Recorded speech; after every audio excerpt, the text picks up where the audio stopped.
Estamos de volta com a opinião nesta segunda-feira, dia 22 de julho de 2013. Segue a conversa aqui com o Patrick, com a Ciliane, com a Ju, com o Guilherme e com o Cuca, falando sobre essa tão comentada, tão falada visita do Papa Francisco para a Jornada Mundial da Juventude que acontece na cidade do Rio de Janeiro.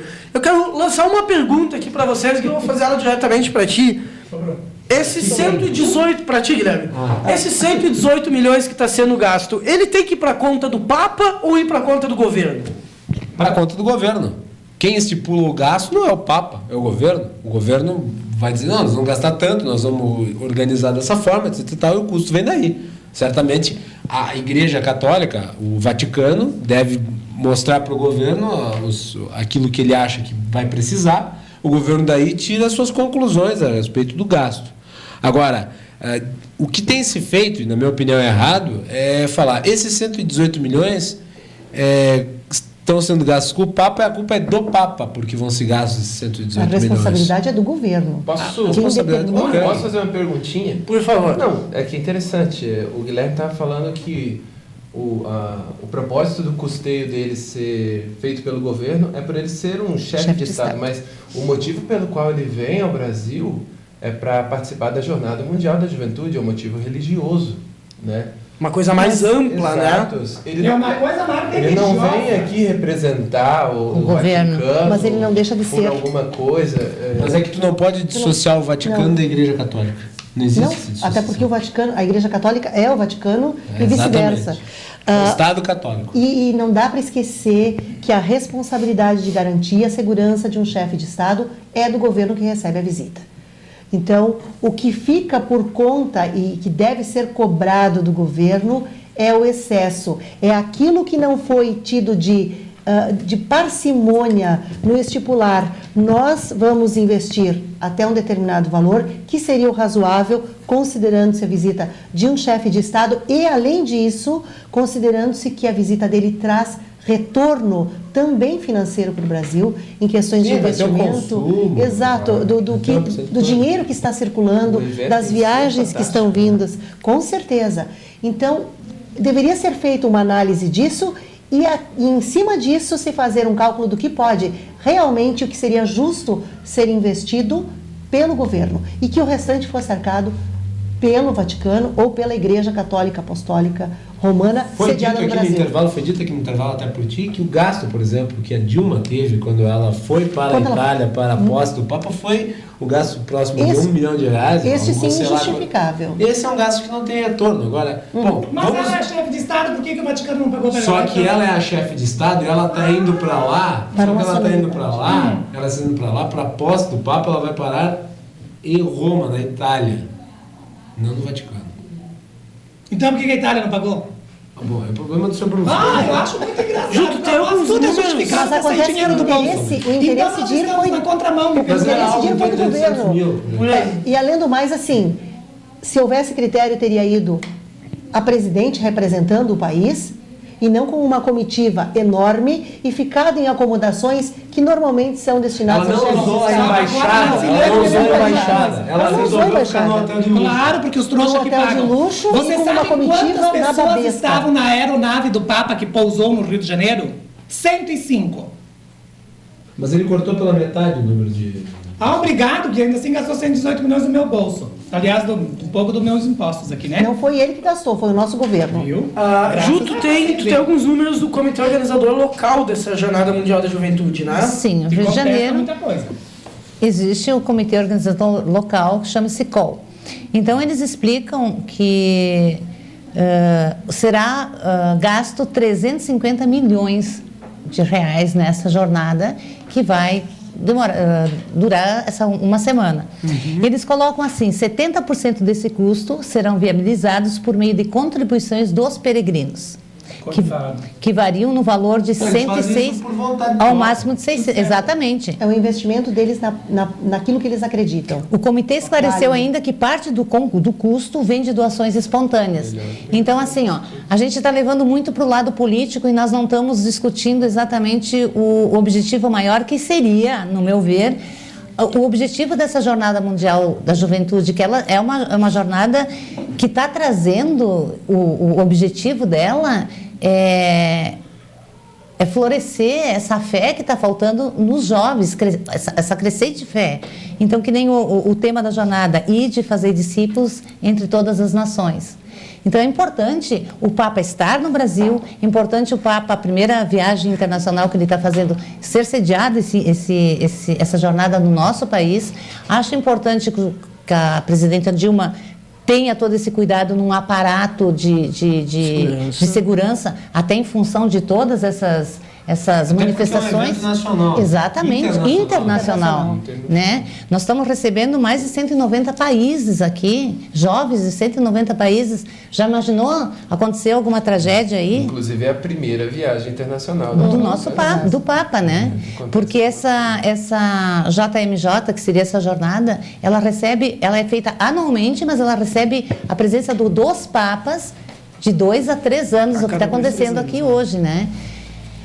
Só um parênteses aqui, Ju, com relação ao despertar para a espiritualidade, ao despertar da fé. Na verdade, ele vem para tentar arrebanhar de volta aquilo que foi perdido. Aquilo que está sendo perdido. Ele não vem para despertar a fé, ponto. Não. Ele vem para trazer o jovem para a religião católica. Porque o Papa está vindo para o Brasil no momento em que o Brasil tem o menor número de católicos. Hoje só 57% da população brasileira se declara católico. É o menor número da história. Essa jornada, Ju, tu vê ela como talvez uma tentativa, até do que o bandismo faz dessa universalidade de religiões, daqui a pouco tentar aproximar todas as religiões para um bem maior? Com certeza. A católica não está fazendo isso. Não. Até poderia Não, mas talvez a juventude católica pode estar tentando. A católica não está fazendo isso. Vai arrebanhar alguém para Umbanda, para o Espiritismo? A católica? Mas não acho que seja esse o propósito de uma religião. Universalizar a coisa. Não, é o propósito da Umbanda, é o que ajuda a Exatamente. A Umbanda quer crescer, o Espiritismo quer crescer, etc. Então, vamos buscar alguém grande da Umbanda, do Espiritismo e do protestantismo, com 118 milhões do bolso de todo mundo, para ele poder promover a religião dele. Ignorando aqui a questão. Eu acho que o chefe de Estado. geral, As outras questões envolvendo. Não é só o chefe de Estado, é a organização do evento, é a recepção de milhares de pessoas. Sim, mas nós vamos fazer para os outros também. É tudo isso. Sim, Nós vamos fazer para todos, então. Juntar todas essas pessoas? Bom, mas aí é uma questão da gente testar, não vai então. conseguir. Pessoal, olha só, eu trouxe uns dados interessantes aqui, ó. Em 1987 foi o primeiro encontro com o Papa na Argentina, onde houve 1 milhão de jovens. Em 1989, em Santiago de Compostela, na Espanha, 600 mil. Em 91, na Polônia, 1,5 milhão de jovens. Em 1993, em Denver, nos Estados Unidos, 500 mil. Em 1995, em Manilha, nas Filipinas, 4 milhões de jovens participaram. Em 1997, em Paris, na França, 1 milhão. 2008, na Austrália, em Sydney, 500 mil. 2011, em Madrid, Espanha, que foi o último, 2 milhões de jovens se reuniram. Não é à toa que esses jovens estão se reunindo. Mas um detalhe, tu acha que tu vai conseguir organizar um evento para 2 milhões de pessoas com 20 mil reais? Sem um custo? Comparando-se as questões, comparando-se os eventos internacionais, eu acho muito mais válida a vinda do Papa e muito mais válida a motivação que tem ali do que a realização, os investimentos que estão sendo feitos na Copa, por exemplo. Exatamente. Bom, mas aí nós temos uma contrapartida, então. Quantos milhões de pessoas vão passar pelo Brasil? Mas eu acredito que comprando, gastando, deixando dinheiro no Brasil. Então compensou todo o dinheiro que a Dilma jogou fora? Não. Como não? Tem muito mais gente para assistir o jogo do que nessa jornada. Não compara valores. E vai gastar. Mas eu acho que numa proporção, eu acho que dá elas por elas. Eu concordo com a Ciliane. Assim, O gasto da Copa do Mundo é exacerbado, é óbvio. Talvez seja igual, mas eu acho muito mais válido em termos de objetivo, Em termos de objetivo, sim. A Jornada Mundial da Juventude. Agora, você está falando sobre a vinda do Papa, eu acho que seria uma boa oportunidade o Papa Francisco excomungar um desses padres comunistas aí que tem nas paróquias. Padre não é tem de padre de farda vermelha por aí, não é brincadeira. Embora pareça um contrassenso, né? Comunismo e religiosidade não tem até um, tem a ver, né? Tem até um decreto papal do Leão, não sei das quantas, lá, que ele diz que toda pessoa que filia-se a um partido comunista é automaticamente excomungada. Mas eu acho que nós temos que... Eu acho bonito os marxistas da religião católica, os materialistas, né, católicos, crentes em Cristo. Eu sou ateu, graças a Deus. Mais ou menos isso, né? Os fundamentos do marxismo. Ateísmo também é uma religião, né? Mas o que eu acho interessante que a gente veja também é que se dê espaço, que se comece essa discussão religiosa e se dê espaço também para as outras religiões. Queira ou não, com a vinda do Papa, nós estamos reunindo na TV Farroupilha várias outras religiões para discutir o assunto. Então, já está levantando um pouquinho os interesses para a questão da religiosidade. Falando nisso, como que é a Igreja Adventista hoje no Brasil, Patrick? Nós temos 1.600.000 adventistas hoje, né? Pouco, né? Numa população de... Comparado com as outras igrejas evangélicas, embora seja pouco o número, mas quando nós analisamos o crescimento, é uma das igrejas evangélicas que mais cresceu, né? Ela é uma igreja mundial, ela está presente em mais de 200 países no mundo. Tem uma estrutura mundial, né? Nós temos escolas, hospitais, temos um canal de televisão aqui no Brasil, a Novo Tempo. Inclusive está funcionando aqui em Farroupilha, o canal 40, né? Cerca de um mês foi colocado no ar.